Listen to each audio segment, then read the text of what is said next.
Hello. Hi. Hi. I'm Alan Resnick from Cummins, proud member of the Partners Executive Committee, and I have the pleasure of introducing our keynote speaker today.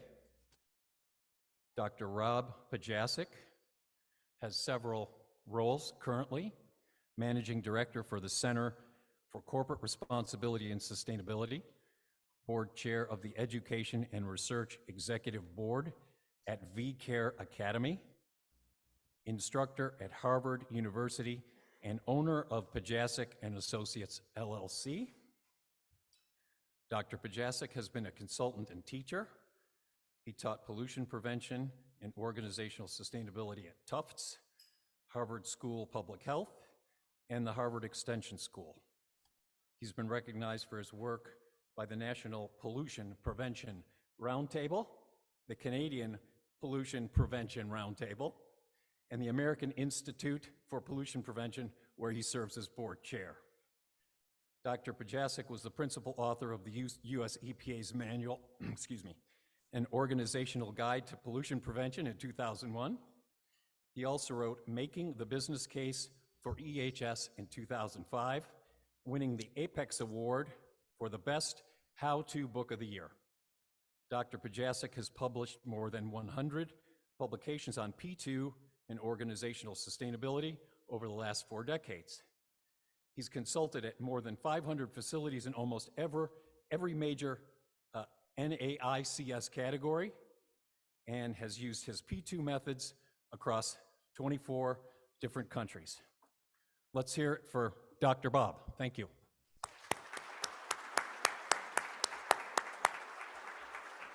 Thank you. I just love the title of the presentation. Like leave it up for a second because the committee picked the title, and it's enabling workers to share what they know about the elimination of waste. And that's the way pollution prevention really should be gone. When you go in to visit them, they already know what they can do and whether it works or not. In the 40 years I've worked in pollution prevention, every worker that I've met knows the process can be improved, yet they rarely tell anyone. My job since 1981 has been to give these workers a voice to address this presentation's title and the materials I will share with you today. Go to the next slide, please.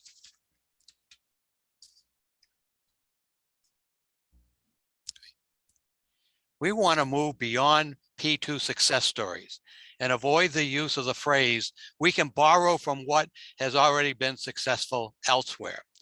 We must remember that people never resist their own ideas.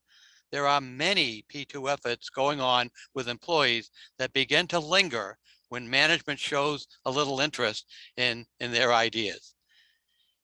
In 1988, the US EPA published the Waste Minimization Opportunity Assessment Manual, complete with 34 pages of checklist and focused on hazardous waste management. In 1992, a new EPA publication was presented, Facility Pollution Prevention Guide. Checklists and worksheets were kept to a minimum, and pollution prevention was stressed. In 1995, and this is my favorite, the leader of the EPA P2 team nationally, Harry Freeman, published a 935-page book that focused on industries and the kind of waste that they generate. This proliferation of publications led to the formation of the P2RX on the internet. The size of the P2 technical assistance teams have created a large amount of information that is no longer available online. Next slide, please.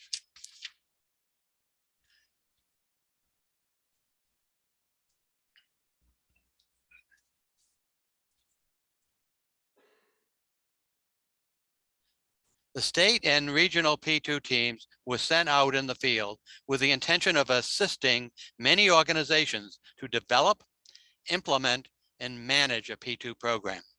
They often use the phrase, "We are free." I never quite figured out the significance of that chant, but I spent a lot of time developing methodologies and could be used to work for the employees to make meaningful change in the elimination of waste. I had a number of contracts to facilitate the work between P2 teams and some larger companies that were looking for new methods and how best to use them. For these companies, I often asked at the visit for the best performing company they had and the worst performing facility that they had. When I visited the two facilities, the employees wanted me to see their P2 activity and help the management support these efforts. So they knew what was going on and they knew it would work. They just didn't tell anybody because no one really asked them to do it. And that was often the case in the early days of the pollution prevention. I had a number of contracts to facilitate the work between P2 teams and some larger companies that were looking for new methods and how best to use them. The next slide, please. So what did we learn from P2 success stories and P2RX? Among other things, we learned success is measured differently in every organization. Success cannot be achieved by simply copying what others have done in the past. Success is always greater when management encourages the use of P2 activities. Next slide, please. In 1987, I published a paper on using a group of tools to help companies with their decision-making and problem solving. I selected the tools from a publication named the Quality Navigator.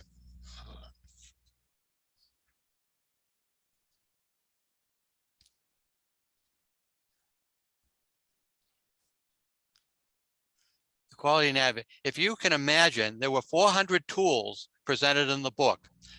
I chose the tools that required the greatest amount of employee participation. I didn't want the companies to select me because I was the old man with a chemistry degree. However, many of the problems were with chemicals.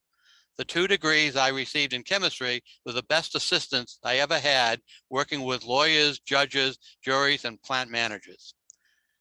This experience led to an invitation from the US EPA to write a manual, an organizational guide to pollution prevention in the year 2001. Chapter 4 presents the P2 process that I worked with, and I will describe that today. Next slide, please. The premise of the method was that independent P2 facilitators worked with small process teams in a company. I worked with a team typically of about 5 people. I like that because it was an odd number, which means that they would have to fight to get a majority. Very few things were done 4 to 1. It was usually 2 to 3, which challenges every decision which the 5 people are there. Notice the categories that worked with the team and some of the problems. I loved maintenance because maintenance, they knew every machine that's seen it without the covers on it. They're responsible for all waste, but the best one I had in the end was the employee is not connected with the process. So I had janitors, I had people that watch the front desk and things like that. And they were really great contributors with ideas on the waste and never thought anybody would ever ask them. Next slide, please.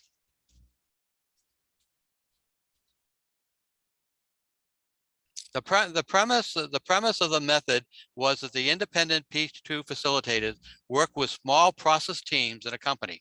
I worked with a small team as well.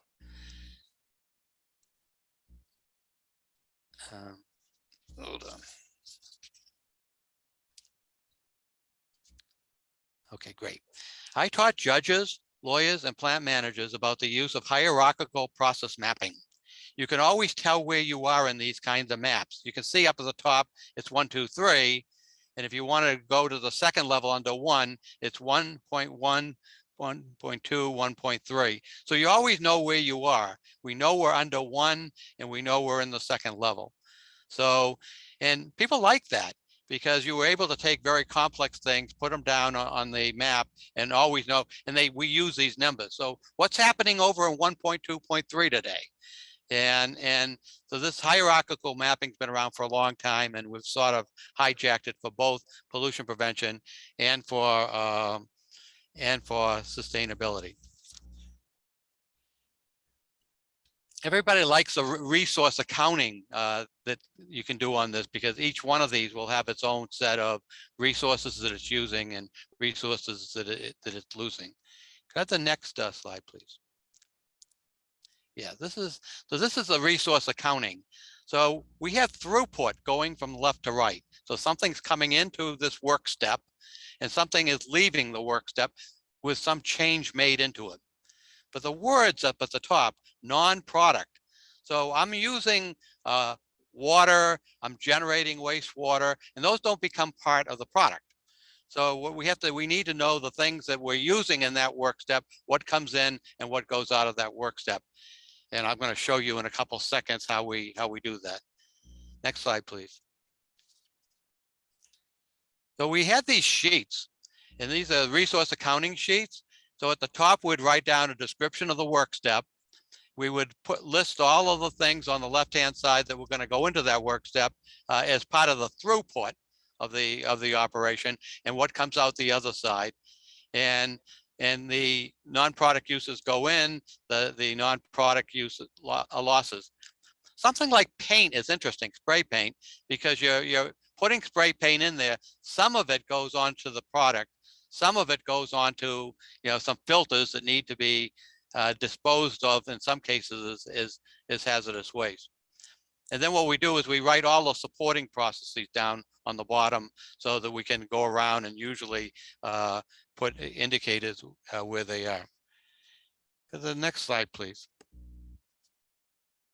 Some companies want to determine the cost of the lost resources.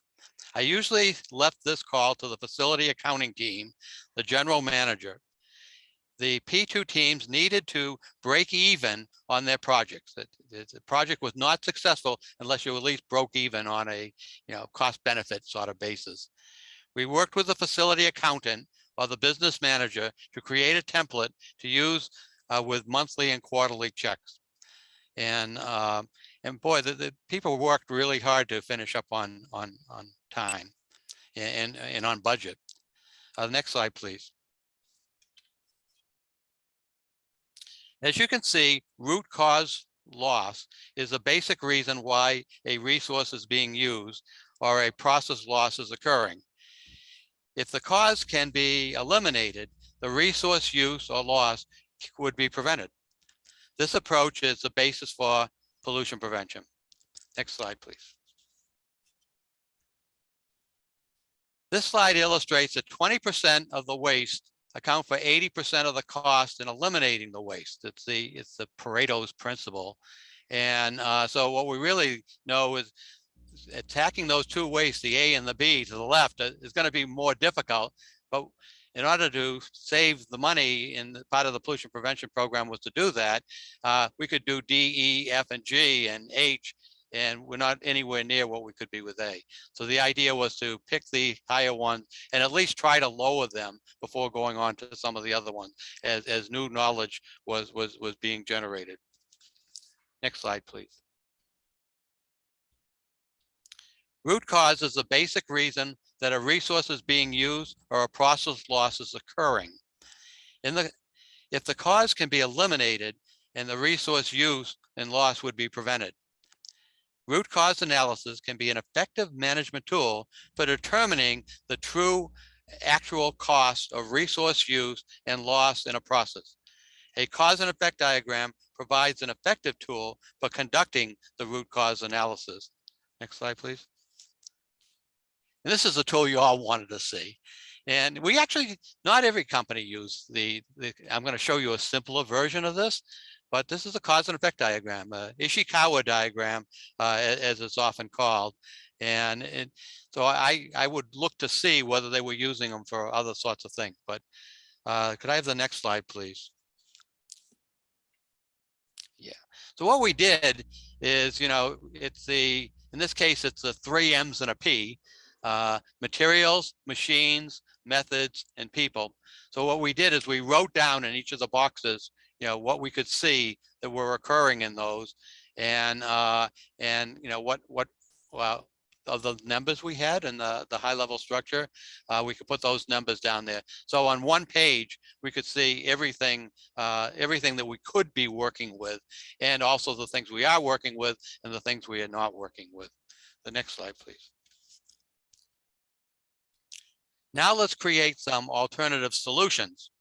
The systems approach operates on the theory that the only way to have a good P2 alternative is to have many P2 alternatives. The chances of having a good one are going to be multiplied.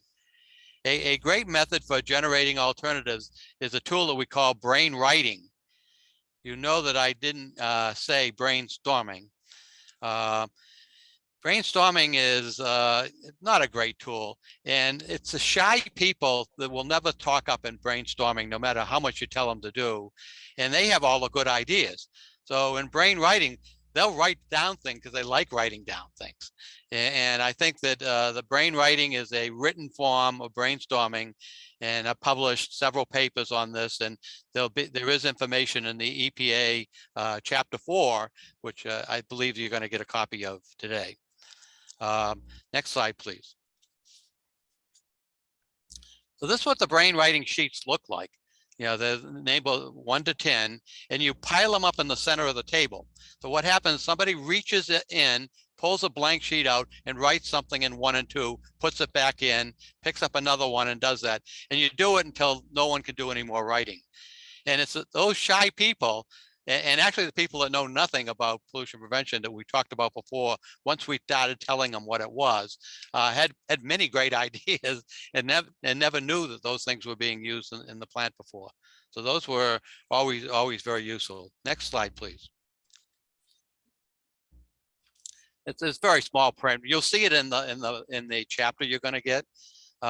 Basically, these are all the alternatives. Install a closed loop, fully recycling system. Use only undercarriage spray in the winter. So these were all the ideas they came from. Sometimes the list would be as many as 40 different things that we'd have to work with. Next slide, please. So basically, we had to select an alternative. And I call that bubble sorting is the official name, but we called it bubble up, bubble down. And so what we had on that is we made a pile. We cut all of those boxes up. We made a pile. And what we did is what you had to do is pick up one of the things in the pile and put it down on the table. And then what we did is we took the second one and held it next to it, and we said, which alternative is best? And what we were asking the team of 5 to do is use three determinations: effectiveness of the alternative, ability to implement the alternative, and the costs associated with the implementation. And they're all rough, but we were allowed to sort them down. So what you found is the things that went to the top were the low-hanging fruit, the easy things, the things that would go up. The things in the middle were the things that were really going to make a difference in the facility. The things at the bottom were blue sky ideas, and we never ever threw an idea away. That's why I hated multi-voting, when you voted on the things and the things that didn't get a vote got thrown away. And so this encyclopedia of tools was really great. I picked tools that were very active. I picked tools that the employees could have some fun with and work with. Next slide, please. So this is actually the list sorted out. You can see the numbers on it now from 1 down to 22. Again, that's in the book, but that's what we came with. And we made the selection. Then we sat down with management and the plant accountant and worked out the deals as to what we would actually work on at the time. So that's the bubble sorting list. Next slide, please.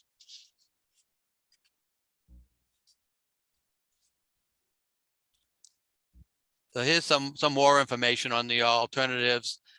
These are just helpful things, like the items that fall to the bottom of the list will need more study. So we call them the blue sky ideas, to see how they will be modified to work more effectively. Nothing nothing ever got thrown away. Every idea existed as long as the facility was there making the products that they were making. Next slide, please. Okay, action planning. In a rush to implementation, P2 efforts should not be overlooked. The need to formalize their action plans before commencing. So that we really spent a lot of time on these. You can see that each action plan should list the P2 alternative that will be implemented and show the sequence of steps necessary to implement the alternative. We'd use a metric to devise to measure the progress during the meeting the goal and providing a time frame for reaching the goal. I just wanted to tell you this was really important because as they're going through their actions, they're spending money. So they had to, every time they had a meeting, they do it on a timesheet. Anytime they thought about it, I told them, if you're having these kind of ideas in the shower in the morning and you have to get out to write them down, make sure you bill that time.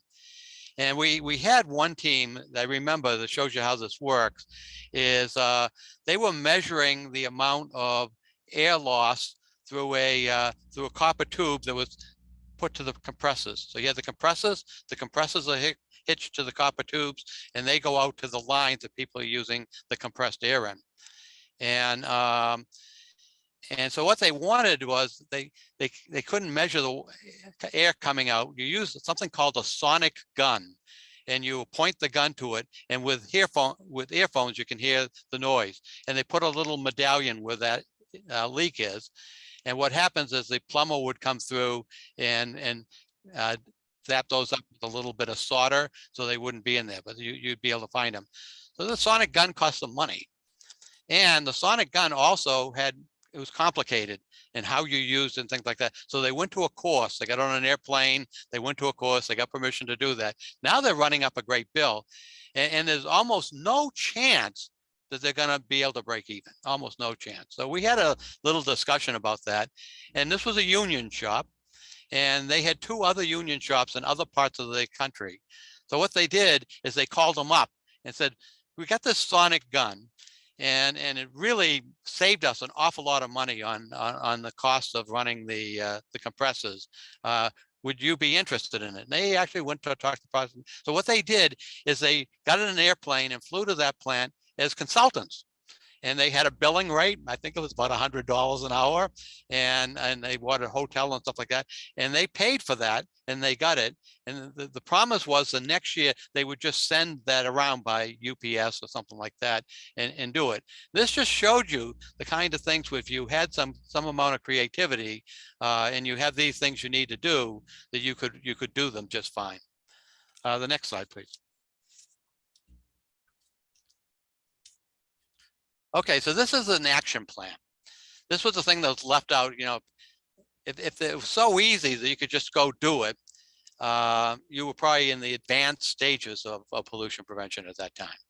So here we have just a simple sheet, action plan sheet.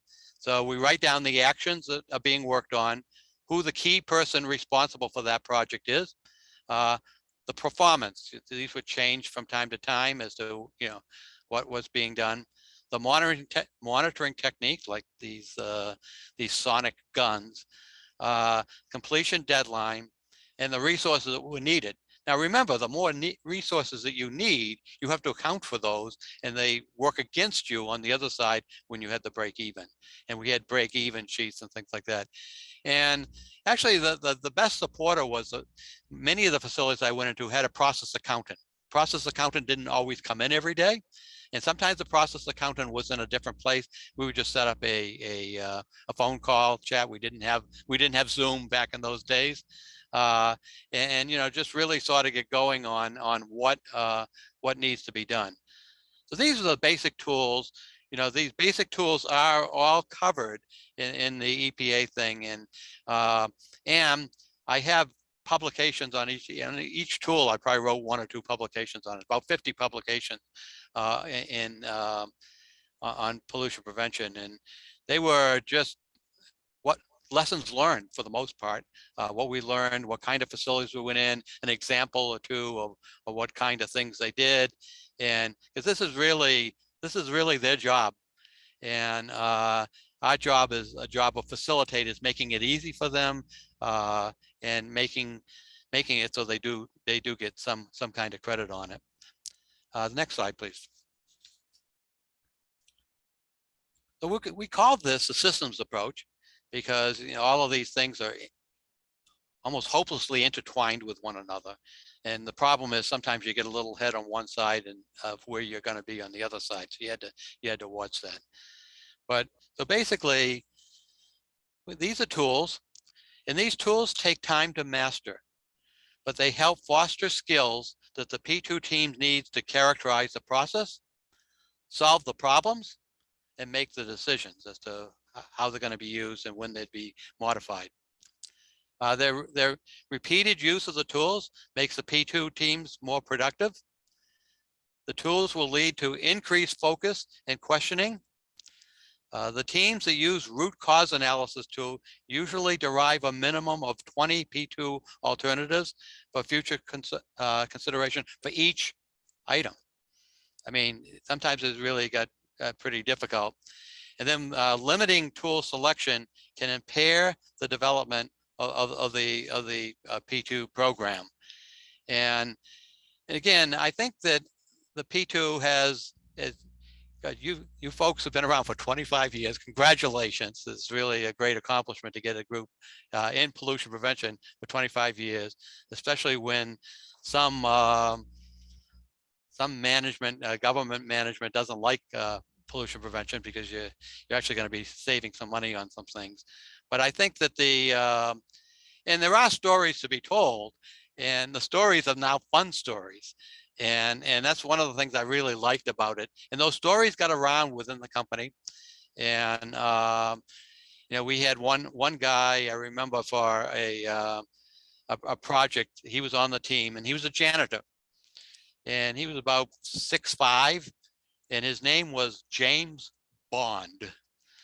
So, you know, every time we see James, you know, hi James, hi Bob, and but we're talking about, you know, waste paper and waste cardboard and waste you know, plastic that was used to bring this together, the waste tape and all of that stuff. And some of the people on the team made estimates of the thing. He says, I'm the janitor around here. I handle every single box that's going to be disposed. And you're wrong. Let's go out there and take a look at it right now. And again, so it's a really people business. I think as the pollution prevention person goes in, they have to be a facilitator, first of all. The facilitation skills are really great. They can put in an idea, but it's just one of the ideas. Now the team will have in more than 20 in almost every case. You can put an idea in as well. But the idea was not to go there with a solution already in mind, which is in the very early days, we all did that. I did that. Most people did that.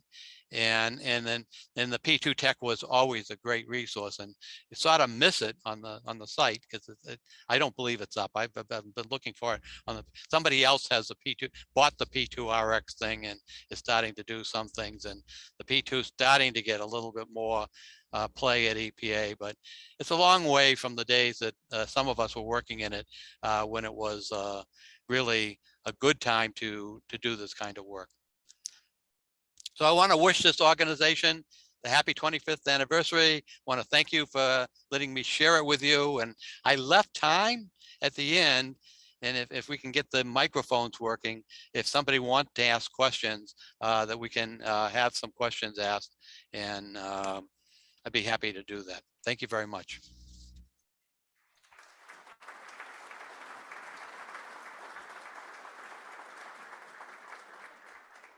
We have the next slide. I just want to have that up.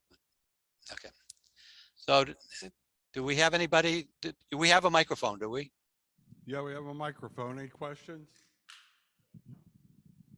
So what's the next step? You know, how can your group use this? Again, this is the official EPA pollution prevention manual copy you're going to get.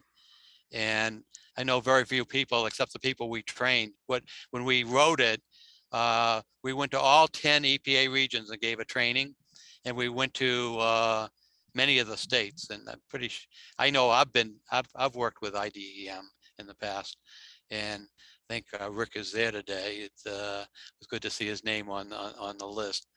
But so any questions? Hey, Bob, how often or how long would these projects typically take? Would they be a 3-month, 6-month, 12-month? You know, back in the early days, everybody wanted to go after the big stuff. So we did. And the big stuff, we gave them a year, sometimes a 6 months.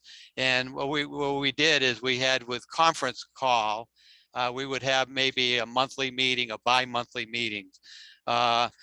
But I think nowadays, this is more, it's getting harder and harder to do, but there's still plenty of opportunities if you really go out and look, walk the floor, and do that. And I think that so you're seeing a little bit less, but the ones that were, you know, and I still think there's still some out there. Finding the problems actually should have been another step of the big things. Those are the ones that are going to take a little bit of time. The smaller ones, we tried not to do anything within the program that was less than 2 months, and nothing that's more in the year. We would typically stop the project where we were and let it sit for a little while, because the people that were running the process were learning more things. I think one of the other things that was very interesting about this, when you're working with facilities that were part of a larger company,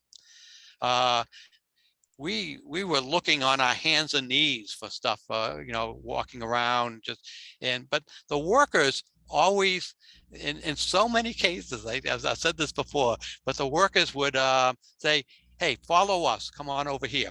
And they would show me a problem. I said, wow, this is a really bad problem. How come it's not on your list? And they said, oh, we've been working on it. And there is a way to solve this by doing this. And I said, you've tried this before, haven't you? Said, yeah, we wouldn't be telling you about it if we hadn't tried it. I said, does management know about it? And they said, no, management does not know about this. We have not put this in. And I says, you know, I mean, that's a shame. But after a while, when you start making money with a plan accountant, the general manager is always incredibly interested, wants to walk around, and that gave a lot of confidence to the workers. But they never asked the question, you've known about this for 2 years and you never told us about it. And I think, you know, they were afraid. They actually not afraid. They really thought it was a sort of a dumb idea, but they knew it worked. And I think that is you know, listening to these people and doing it. Because again, I would have somebody from a corporate office who would go around. He says, you know, Bob, I've been in charge of this facility back at the home office for 10 years. And I made 4 trips a year, 40 trips. And he says, I learned more about this operation in the 1 week I'm here with you than the 40 trips that I've made down here before, because you're really opening their eyes, asking questions. That's why I like the maintenance person in there. Oh, this thing keeps on breaking down. You want to see it? And then, you know, pulls the cover off of it. And you say, oh, wow, you know how to do all of that stuff. And so it's a real team effort. It goes beyond the team. And everybody gets very excited about it if it's done well. And I think sustainability is pretty much the same way, where you're doing more, not eliminating things, but more of making things better, which could be elimination. I think pollution prevention, I think they work well together, and the teams can do both. It's just using these same tools. Another question? I have a question. What's the most successful pollution prevention story you can share with the audience? Oh God, that's amazing. You know, in some ways they were always good. I think the most successful ones, I'll give you one. I went to Japan, and because I wanted to try this in other countries. I wanted to see if the tools were culturally based in any way, or culturally offensive or whatever. So I used the tools over there. And first of all, it was a big problem. I was invited over in Japan, we call them number one. It's Hiro Yamaguchi. and he brought us in, but it was the number 2 that was in charge of the plant. They made modular homes in this particular plant. And so I could see that number 2 was giving me a rough time, because he says, these are American tools. And this American is coming over here and trying to see us too. And then translated to me, I said, oh my God, this is the wrong thing. So the next morning, a young man who was on the team gave me a book to look at. And the book was in Japanese, but I noticed the cause and effect diagram is also called the Ishikawa diagram. And it was a very famous Japanese quality manager who came up with it. And they started, and of course they use the other tools too. So once the young guy was translating it, oh, so you have Japanese in your family somewhere. And I think this was always so much fun, because it was a worthwhile thing to do. But I think that place was the one of the worst ones, because they have a painting line. So you have to paint shingles, you have to paint walls. Remember, it's a modular home, and you're building them on things and putting them in. So if you do the wrong thing, the time you spend in it and the amount of money you spend in it and the lost time you spend on it, those factors are never put in, but we put them in. And we showed them that we could reduce costs in all of the categories. So working with a plan accountant was always a blessing. And no one liked it. They always sat in the back room, and no one knew what the name was, and they never talked to anybody, because they're the accountant.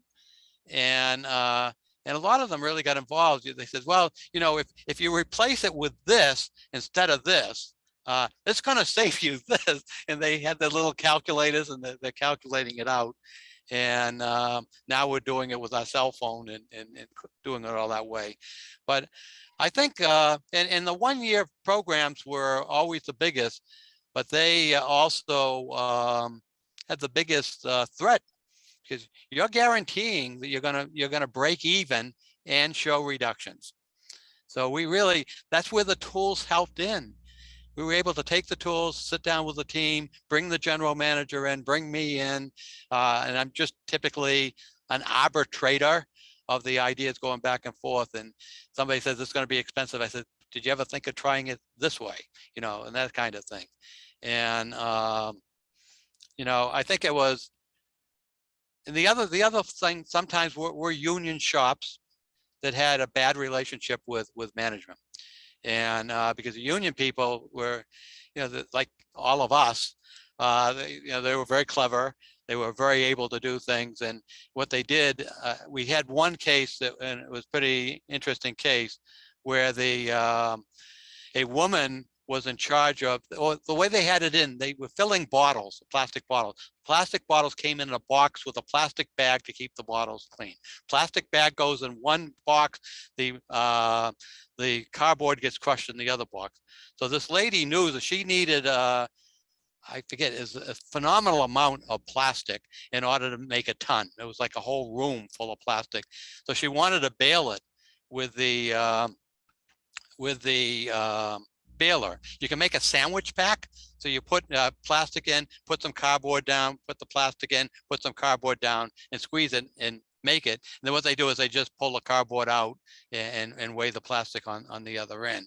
So what she did, union worker, she called the vendor up that sends the plastic bottles, and she said, can you give me just the bottles, please? No plastic bag, no cardboard, just the bottles. And they had what was called a block, where they have the bottles and there's this crunchy plastic along the top. And what you do is you unzip the plastic, you put the bottles on a reciprocating table. The biggest problem they had there is some of the bottles before it was a cyclone putting them on, some of the bottles were tipped and the label goes on that. It was medical product, and they would not accept a bottle where the label was not straight. And it saved the company so much money.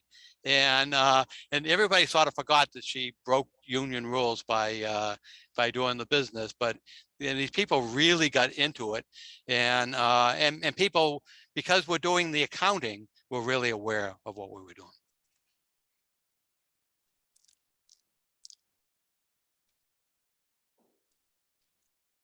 Any more questions?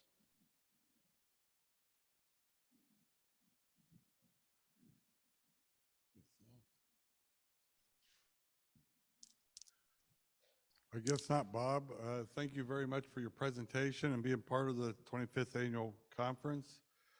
And we really enjoyed your presentation. Anybody else got any questions? Or are we good? We kept you on time. Hey, enjoy the rest of the meeting. You got a great schedule. I really wish that I could come out and see it, but looks like a really great meeting. So enjoy the rest of the meeting. Thank you very much for having me. Thank you.